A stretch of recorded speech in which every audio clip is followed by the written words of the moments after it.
Israel যেন এখন এক প্রজ্বলিত আগ্নেয়গিরি, আগুনে ঘেরা পাহাড়, ধোঁয়ার চাদরে মোড়া আকাশ।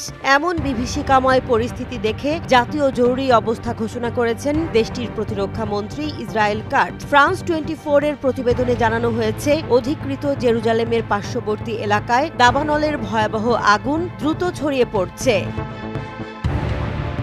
গত কয়েক বছরের মধ্যে সবচেয়ে ভয়াবহ এই দাবানলে আতঙ্ক ছড়িয়ে পড়েছে সাধারণ মানুষের মধ্যে। ইসরায়েলের জরুরি উদ্ধার সংস্থা ম্যাগেন ডেভিড অ্যাডম জানিয়েছে, এই অগ্নিকাণ্ডে এখন পর্যন্ত 22 জনকে চিকিৎসা দেওয়া হয়েছে, যাদের মধ্যে 12 জনকে হাসপাতালে ভর্তি করা হয়েছে। আক্রান্তদের বেশিরভাগই ধোঁয়ার কারণে শ্বাসকষ্টে ভুগছেন।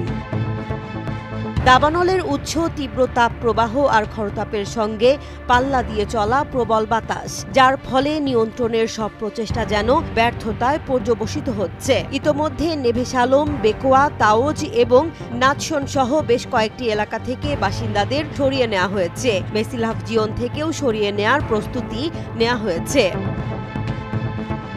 সেনা মোতায়েনের নির্দেশ দিয়েছেন প্রতিরক্ষা মন্ত্রী কাটজ।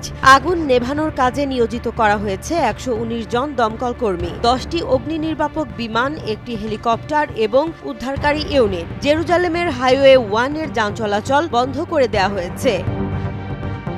আন্তর্জাতিক সহায়তার আহ্বানে ইতোমধ্যেই সাড়া মিলেছে। ক্রোয়েশিয়া তাদের বিমান বাহিনীর CL-415 বিমান পাঠাচ্ছে, যাতে রয়েছে 11 সদস্যের একটি বিশেষ দল। Cyprus, Italy, Spain, France, Ukraine, Argentina, Sweden, চেক প্রজাতন্ত্র ও আজারবাইজান সহ একাধিক দেশ সহায়তা দিতে সম্মত হয়েছে।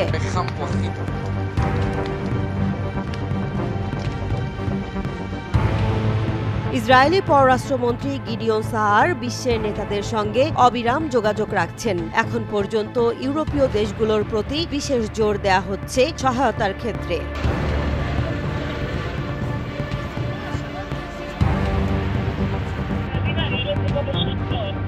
তীব্র বাতাস যেন আগুনকে ডানা বেঁধে উড়িয়ে নিচ্ছে নতুন নতুন এলাকায়। এক দমকল কর্মী বলেন, এই আগুন শুধু গাছপালা নয়, গিলে নিচ্ছে মানুষের শান্তি, নিরাপত্তা আর ভবিষ্যৎ। এখন প্রশ্ন একটাই, এই আগুন থামবে কোথায়?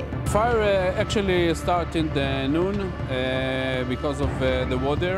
We have hot weather today and a lot of wind. Actually now the fire is static, but we have a lot of forces from all the districts in the country.